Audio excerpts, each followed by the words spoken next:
Sarah, can I be honest for a second? Of course, Alex. What happened? Last week I was in a meeting at work. I had a good idea, a real idea that could help the team.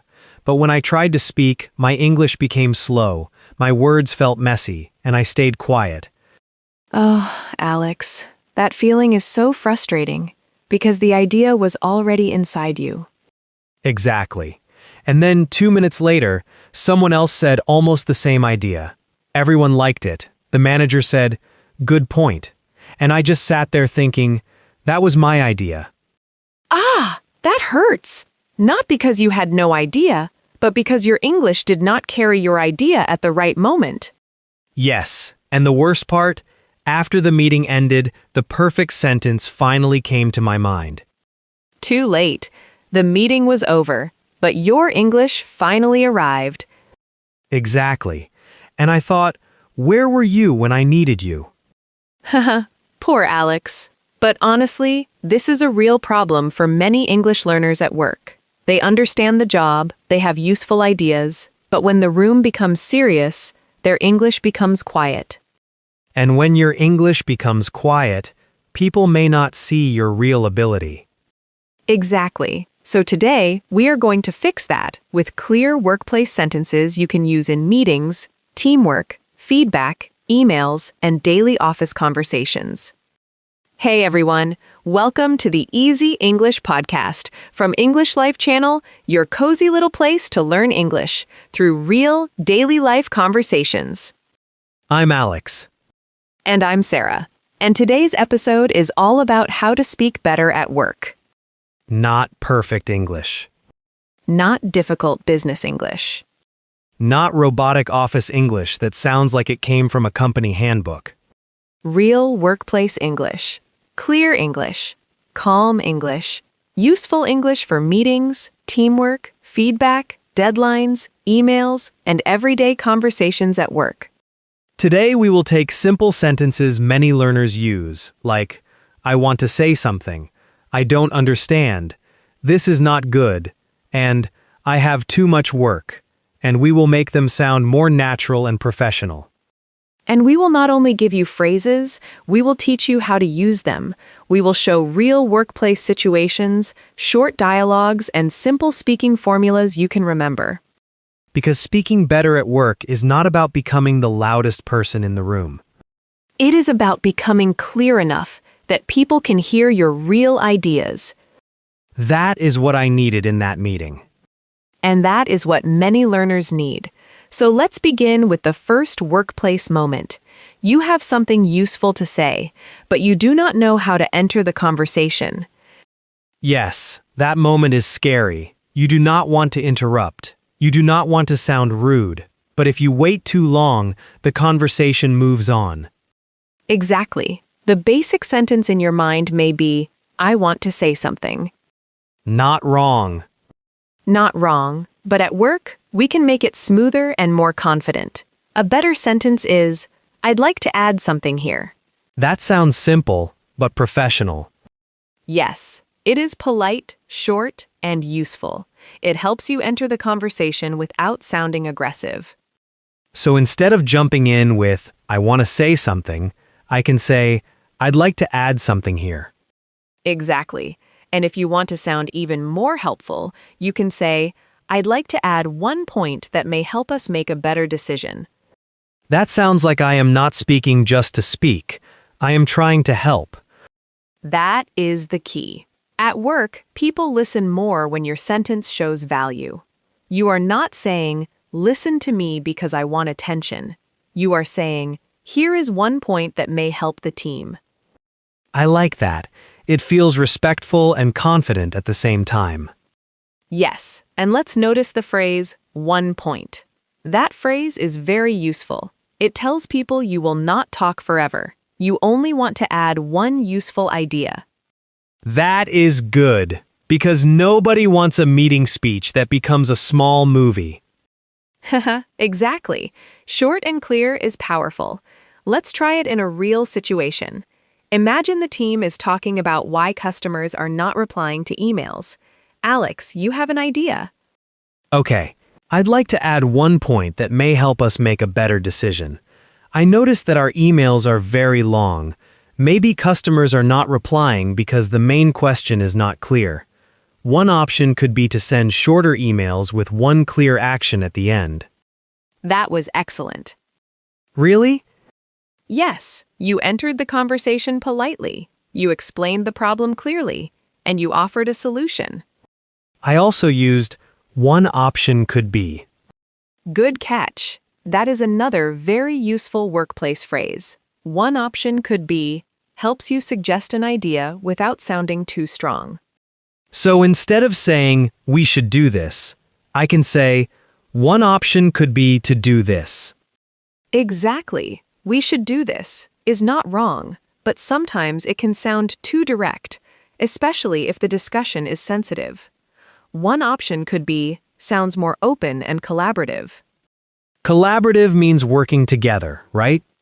Yes, collaborative language helps people feel included. At work, that matters. You can say, one option could be to start earlier. One option could be to ask the client for more details. One option could be to test the idea with a small group first. That phrase is easy to use. It gives me a safe way to share ideas. Exactly.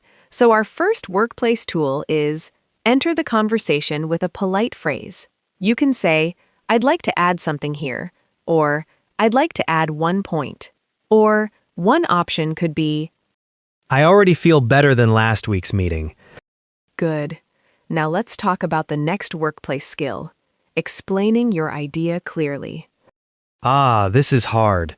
Sometimes I have the idea, but when I start explaining, the idea becomes bigger and bigger, and then I lose myself. That happens to many learners. When people are nervous, they often speak too fast, add too many details, and forget the main point. So they do not have an English problem only. They have an organization problem. Exactly. Speaking better at work is not only about vocabulary, it is also about organizing your message. The basic sentence is, I want to explain my idea. A stronger sentence is, let me explain the main point clearly.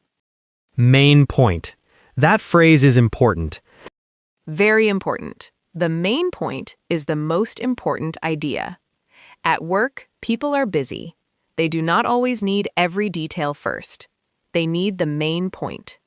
So before I explain everything, I should know my main point. Yes. Ask yourself, what do I really want them to understand? Then say that first. That sounds simple, but it can change everything. It can. Another useful phrase is, in short. This phrase means, here is the short version. For example, in short, we need more time. Or, in short, the client wants a faster answer. Or, in short, we cannot finish today unless we get the final data. That phrase feels very professional. It is professional, and it is easy. In short helps you summarize. To summarize means to say the most important information in a shorter way. Let's do a scene. Good idea. I will ask you about a project problem. Try to answer clearly with in short. Ready. Alex, why is the project delayed? The project is delayed because the design is not final, the client changed one requirement, the team is waiting for the updated numbers, and everyone is trying to understand what should happen next. That is a lot of information. Can you summarize the main point? Yes, in short, we cannot finish by Friday unless we receive the final numbers by tomorrow morning. Perfect. That sentence is clear. It gives the problem and the condition. Condition means the thing that must happen first? Yes. In your sentence, the condition is, unless we receive the final numbers by tomorrow morning. So I did not just say, we have many problems. I said what needs to happen. Exactly. That helps people make decisions. Another useful phrase is, the key point is, for example, the key point is that we need approval before we continue. Or, the key point is that the customer needs a simple answer. Or, the key point is that our current process is too slow. I like that. It helps me guide the listener. Yes, it makes you sound organized. Even if your grammar is not perfect, an organized message sounds professional. That is encouraging, because many learners wait for perfect grammar before they speak. And if they wait for perfect grammar, they may stay silent for too long. Clear thinking is more important than perfect grammar in many workplace conversations. That is a relief. Yes, you can make small mistakes and still sound clear. You can forget one word and still communicate your idea. The goal is not to sound like a textbook. The goal is to help people understand you. So in this section, we have 3 useful phrases. Let me explain the main point clearly, in short, and the key point is... Exactly. Now let's talk about a moment that many English learners fear, when someone explains something, but you do not understand. Oh no, the famous meeting face. Outside, you are nodding. Inside, you are lost in the forest. Haha, very true. Many learners feel embarrassed to say they did not understand. They think asking a question will make them look weak. But if you do not ask, you may make a mistake later. Exactly. At work, asking a clear question is not weakness. It shows responsibility. It shows that you care enough to understand correctly. So the basic sentence is, I don't understand. Yes, that sentence is honest, but sometimes it sounds too direct or too general. A better workplace sentence is, could you clarify that point for me? Clarify means make something clear? Exactly. To clarify means to make something easier to understand. You can say, could you clarify the deadline? Could you clarify the main point? Could you clarify what you mean by final version? That sounds more professional than, I don't understand. Yes. Another excellent sentence is, I want to make sure I understood correctly. I love that one. It sounds careful. It is very useful because it gives a positive reason for your question. You are not saying, I am lost. You are saying, I want to avoid misunderstanding. Then I can repeat what I think I heard. Exactly. This is called a confirmation question. You say what you understood, and the other person confirms or corrects it. Can you give an example? Sure, I want to make sure I understood correctly. Are you saying we need to send the report today? Or, I want to make sure I understood correctly. Do you mean the meeting is moving to Thursday? That is so useful. Let's act it out. I will say something a little complicated, and you ask for clarification. Okay, I am ready. We need to review the client's expectations, adjust the internal timeline, and make sure the final version matches the updated delivery plan. I want to make sure I understood correctly. Are you saying we need to change the timeline before we send the final version? Yes, exactly. We need to update the timeline first, then send the final version. Great. Thanks for clarifying. Perfect. You sounded calm and professional. And I did not disappear under the table. A successful meeting moment. Another phrase I hear at work is, could you give me an example? Is that good? Very good. It is especially useful when the other person uses abstract words. Abstract words? Words that are not very specific. For example, someone says, we need better communication. That sounds good, but what does it mean? Better emails? More meetings? Faster replies? Clearer instructions? So I can ask, could you give me an example of what better communication would look like? Exactly. That is a smart question. It turns a vague idea into something practical. Vague means not clear? Yes, vague means unclear or not specific enough. And at work, vague communication can create confusion. So asking for an example is not a problem, it is a solution. Exactly. Let's move to the next workplace skill, sharing your opinion without sounding rude. This is difficult. Sometimes I say nothing because I do not want to sound rude, but then later I feel disappointed because I had something useful to say. Many learners feel the same. The basic sentence might be, "This is not good." That is understandable, but at work, it may sound too harsh. Especially if someone worked hard on the idea. Exactly. A better sentence is, "I see your point, but I have a different view." Another good sentence is, "From my perspective, we may need to adjust this." Perspective means how I see the situation. Correct. Your perspective is your way of seeing or understanding something. When you say, "From my perspective," you show that you are sharing your view, not attacking the other person. So it softens disagreement. Yes, but it still lets you be clear. That balance is important. At work, you do not want to be rude, but you also do not want to be so soft that nobody understands your real point. That happens. People say, maybe, I do not know, maybe we could possibly think about maybe doing something else. And the real opinion gets buried under 10 maybes. Poor opinion, it never had a chance. A better structure is this: acknowledge, share your view, give a reason. Acknowledge, share your view, give a reason. Exactly. For example, "I understand your point. From my perspective, we may need more time because the team has not tested the final version yet." That sentence is respectful and clear. Yes, let's do a scene. "I think we should launch a project on Monday." You disagree politely. Okay. "I think we should launch on Monday because we need to move quickly." I understand why speed is important. From my perspective, we may need one more day because the testing team has not checked the latest changes yet. That is a fair point. What would you suggest? One option could be to launch on Tuesday morning after the final test is complete. Excellent. You did not just disagree, you offered a solution. That feels important.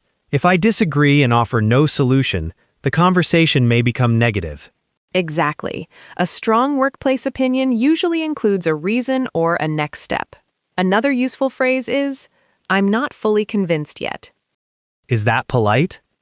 It can be polite if your tone is calm and you add a reason. For example, "I'm not fully convinced yet because we do not have enough customer feedback." Or, "I'm not fully convinced yet. Could we look at the numbers one more time?" The word yet helps. Yes, yet makes the sentence more open. It means you are still willing to listen. Small word, big effect. Exactly. Now let's talk about confidence at work. Not loud confidence, not aggressive confidence, calm confidence. The kind of confidence that does not need to shout. Yes, the word for this is assertive. Assertive means clear and confident, but respectful. So assertive does not mean rude. Correct. Assertive is different from aggressive. Aggressive means you push too hard. Passive means you hide your opinion or accept everything even when it hurts you. Assertive means you express your point clearly and respectfully. Can we compare the three? Yes. Imagine your manager gives you more work, but you already have too much. Aggressive version. No, I cannot do this. You always give me too much work. Passive version. Okay, sure, but inside you feel stressed and upset. Assertive version? I can help with this, but I'll need to adjust my current priorities. Which task should come first? That is excellent. You are not refusing. You are not suffering silently. You are asking for priority. Exactly. Priority means the thing that is most important. To prioritize means to choose what should come first. So I can say, could you help me prioritize these tasks? Yes, that is a very professional sentence. You can also say, I want to make sure I'm prioritizing the right thing. That sounds much better than, I have too much work. Yes, I have too much work may sound like a complaint, but could you help me prioritize these tasks? Sounds organized and solution-focused. Solution-focused means I am looking for a useful next step. Exactly. Let's act it out. I am your manager. I ask you to prepare a report by the end of the day, but you already have two urgent tasks. Okay, Alex, could you prepare the client report by 5 today? I can help with the report, but I want to be clear about my current workload. I'm also finishing the budget update and the meeting notes today. Which task would you like me to prioritize? That is a great response. You gave information and asked for a decision.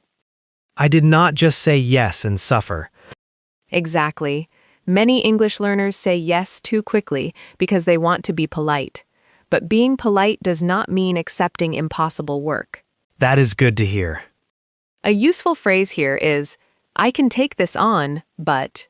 For example, I can take this on, but I may need more time. Or, I can take this on, but I will need to move another task to tomorrow. Or, I can take this on, but I want to confirm the deadline first. That phrase is very helpful. It gives a yes, but also gives a real condition. Exactly. You are being cooperative, but realistic. Realistic is important at work. Very important. If you say yes to everything, people may think everything is fine. Then later, the work may be late or rushed. Clear communication prevents problems. So assertive English protects the work and the worker. Beautifully said. Now let's talk about feedback. Feedback is scary in any language. True. Giving feedback in English can feel even harder because you may worry your words sound too direct. The basic sentence might be, "This is wrong." Yes, it is clear, but it may feel harsh. A better sentence is, can I share one suggestion? Or, can I share one idea that might make this stronger? In a more formal situation, you can say, can I offer some constructive feedback?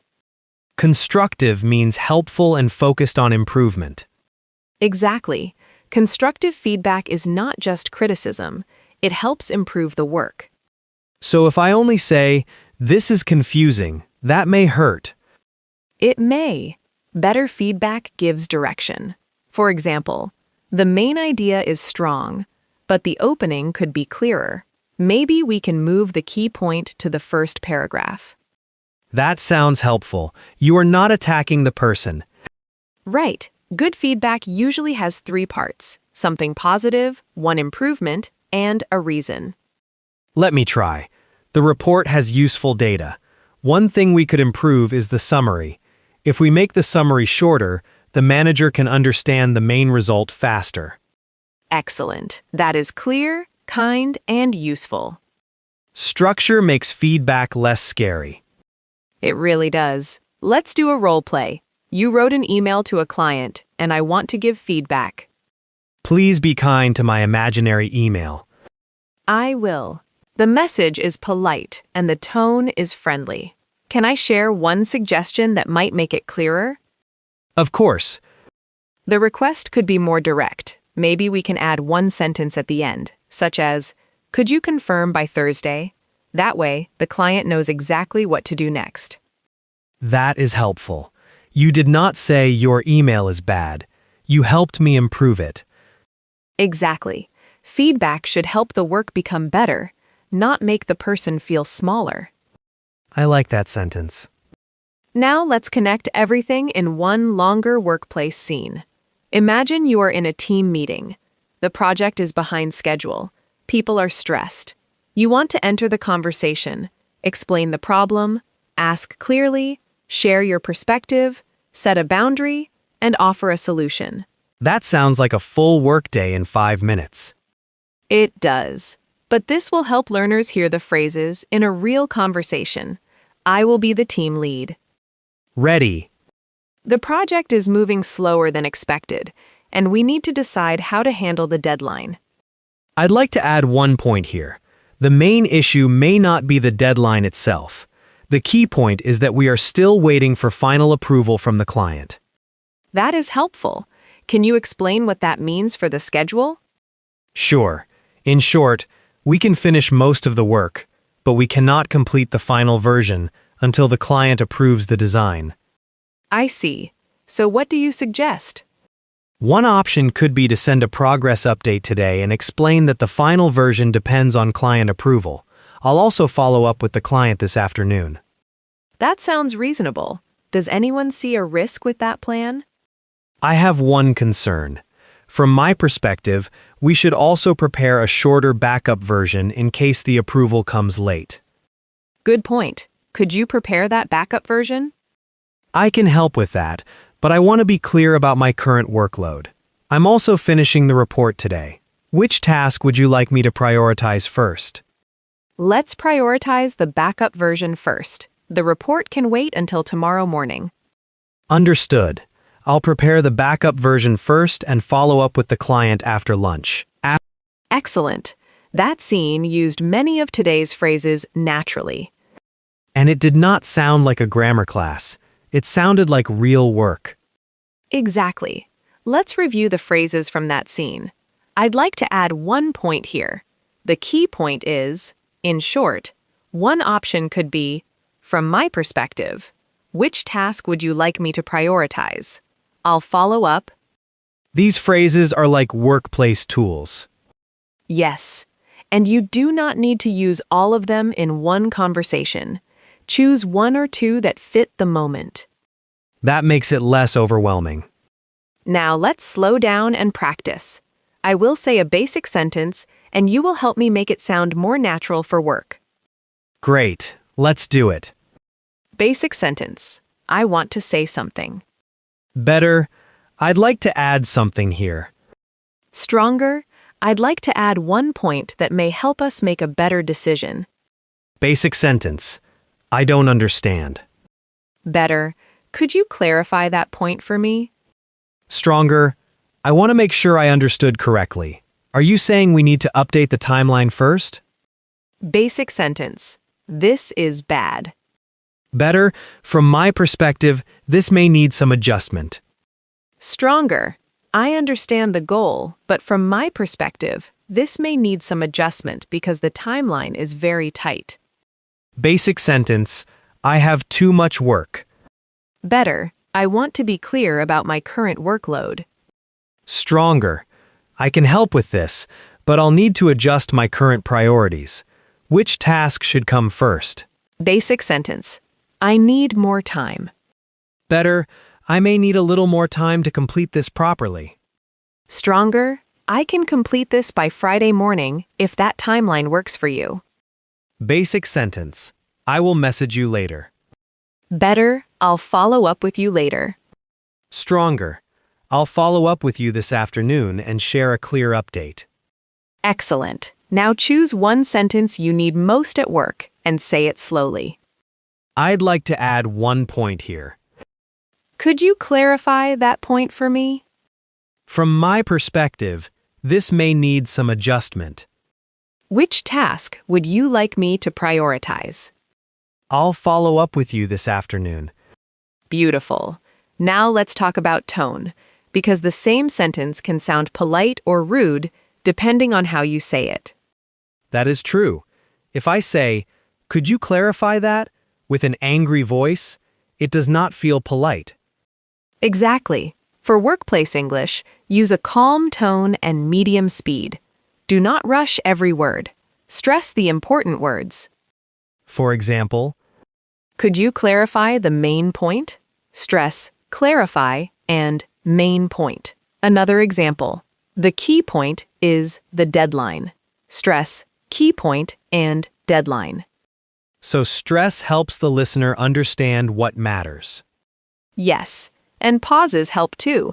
You can pause before the key point. For example, in short, we need approval before Friday. That sounds natural. It gives people time to listen. Many learners speak too fast because they want to finish before they make a mistake. But speaking fast does not hide mistakes. It often hides meaning.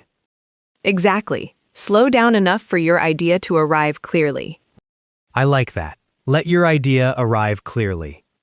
Now let's give learners simple workplace speaking formulas they can use anytime. A formula is good. It makes speaking easier when you feel nervous. Formula number 1. Point, reason, action. Say your point, give a reason, suggest an action. Example? The deadline may be difficult because we are still waiting for final data. Could we send a short update today and complete the full report tomorrow? That is clear. Point, reason, action. Formula number 2. Agree, add, suggest. This is useful when you want to build on someone's idea. Example?